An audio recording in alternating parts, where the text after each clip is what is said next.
Do do do do do. Just gotta get my cup of joe.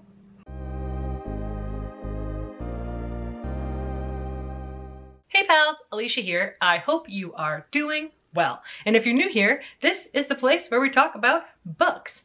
Today I'm here to bring to you my September TBR.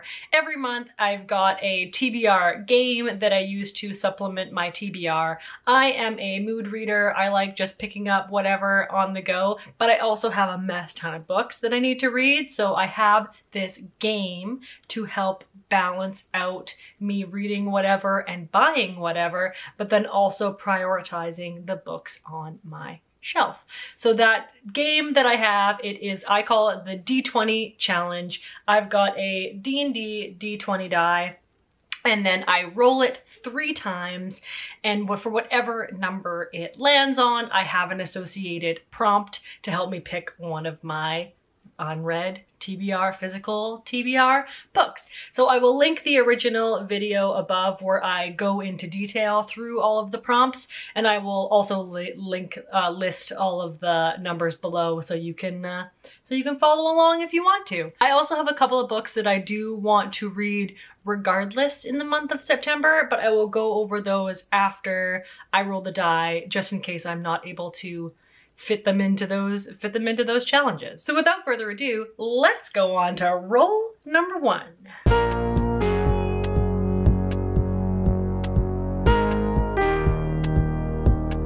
So the first roll of the die revealed the number 17, and 17 is an incredible one. 17 is to read a 5-star prediction. So earlier this year, only a couple of months ago, I had the foresight to create a 5-star prediction video. So I will link that video above. I think I picked about 10 books that I, thought were gonna be 5 stars, so that if this prompt ever came up, it would give me some focus. Because if there's one thing that I do not have, it's focus and direction. So this gave me that. So I went quickly through the list, and the book that I know I want to read, the book in my heart of hearts for September, is Exhalation by Ted Chiang. This is a short story collection that was published last year in 2019, and I fucking love Ted Chiang. So about 4 or 5 years ago now, I read Stories of Your Life by Ted Chiang, which is his first short story bind-up collection. And that is one of the best books, that continues to be one of the best books I have ever read in my life. I was so moved by the power of Ted Chiang's voice that I was kind of like reading and weeping the whole time I was reading that short story collection. It just really moved me in a very profound way. So I bought Exhalation when it first came out, but I am definitely a delayed gratification person. So I bought it because I wanted to read it so bad, and then I just like never do. I just look at it being like, oh, I'm gonna love you. I'm gonna love you so much. But then I just don't read it. So that's dumb, and that needs to be fixed. So I'll be reading Exhalation for the 5-star prediction prompt. Exhalation is a collection of 9 new short stories. Ted Chiang writes science fiction, speculative fiction. He uses a lot of technology and human behavior, sometimes religion, to weave his stories. The first collection was excellent. I don't know anything about the stories in this one. I've kind of like kept it at arm's length to go in and just have my brain explode. And I can't wait. Now on to roll number 2.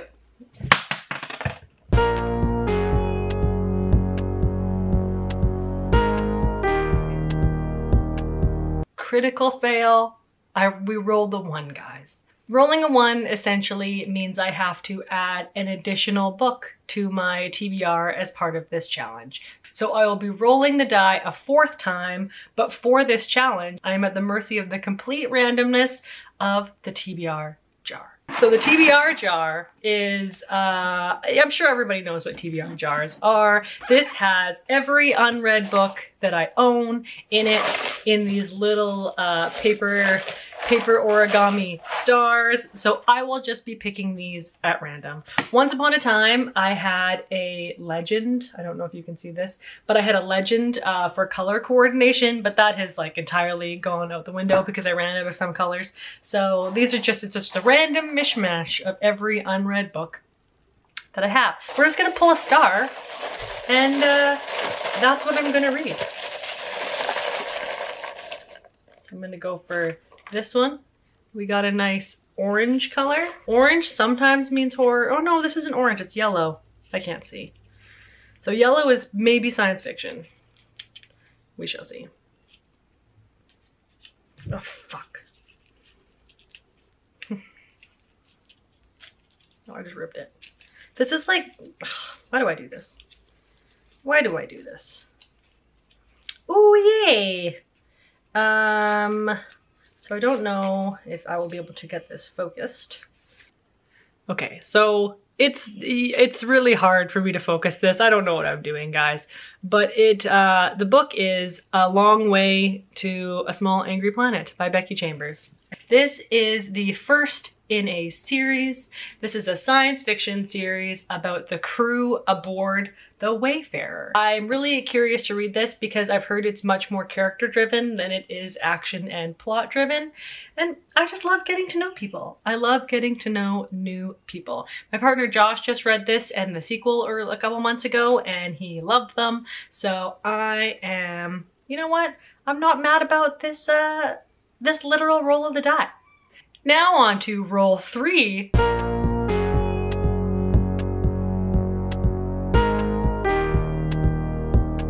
So roll 3 revealed the number 14, which is to read an own voices narrative or a book with diverse representation. So yes, yes, yes, yes to that. So for that, I am definitely going to be reading The Only Good Indians by Stephen Graham Jones. Stephen Graham Jones is a Blackfeet author.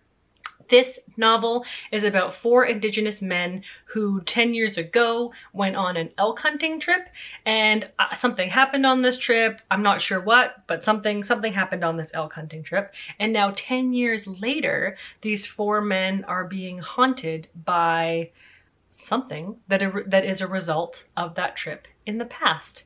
I am here for horror. I am here for mystery. I am here to get into Stephen Graham Jones's work. I have a couple of his books on my TBR, I have a couple of his books on my shelf, and this will be my first book by him, and I cannot wait. And now on to that 4th and final roll.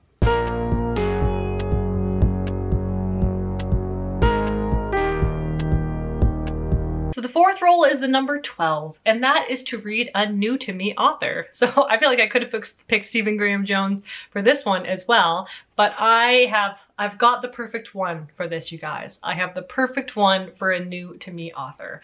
I will be reading The Bluest Eye by Toni Morrison, because I have said a few times in the past that I am ashamed to admit that I have never actually read any Toni Morrison. So I've been collecting her work so that I can read them. Amelia told me that I should start with The Bluest Eye if I was going to get into her work. So that is exactly what I'm going to do. I could be wrong, but I think this also might be Toni Morrison's debut novel as well. The Bluest Eye is the story of an 11-year-old girl who wants to feel like she's beautiful, wants to be beautiful. She wants to have blue eyes because she thinks that will make her beautiful, which is really, really sad. And then she does get attention, but it is attention from the wrong person. And I believe this is a story of rape of a child. Rape of a child, possibly from somebody within her own family. So I've heard this novel is absolutely shattering. Thrilled to get to Toni Morrison. Hopefully I will just start reading all of her books and get them all in. Just take it all in. I'm ready to take it in. So those were the 4 rolls for the D20 challenge. There's also a few other books that I do want to get to in September, so I will just mention those briefly here. One of them is How Much of These Hills is Gold by C. Pam Zhang. I am buddy reading this with Kieran from KD Books. He's doing the Booker Boy book club, and I'm excited to read this one with him. This is a historical fiction novel. It is a debut novel, and it is about two newly orphaned children, and it's set in the American gold rush, and these two children are the children of Chinese immigrants, and they're just kind of going on this quest adventure novel to find their own way in the world. I always come to historical fiction every now and then. I like it. I like to be transported to some place, some time, and I've never done a buddy read before, so thrilled to do that as well. Booker Boy Book Club, you guys. I also just definitely need to read The Wandering Knife by Brian Evanson. This will have been my third Brian Evanson. I read Last Days and Song for the Unraveling World already this year, and I am addicted to his writing, you guys. I'm addicted to it. It makes me feel things. I get like ASMR from his writing, and it makes me feel. So I really want to get to The Wandering Knife. This is another horror short story collection. I love horror. I love short stories. I love Brian Evanson. And finally, I also would really like to read Almond by Wong Pyun Song in September. This one has just been calling at me. It's been yelling at me on my shelf. Kat from Biblio Obscura also said that she wanted to read this. So if you want to buddy read this with me, Kat, let me know. This is about a teenager who has a condition called alexithymia, which means he is unable to feel emotions like pain and fear, and it's all from his point of view as he kind of navigates the world. And I guess this book is kind of centered around a big event. I'm imagining a tragic event that affects the community and how this teenager deals with it, with the emotions or lack of emotions that he has. I'm really excited to get a diverse perspective. I'm not sure if this is own voices or not, so I'm also very curious to learn about the representation and how successful that may be. This one's been calling to me. I've heard it compared to The Curious Incident of the Dog in the Nighttime, which is also a tender little book. So I'll be reading it. So there you have it, pals. Here's the books that I intend to read in September. Let me know if you've read any of these and what you thought. Let me know if you want to read any of these. Maybe we can read them together.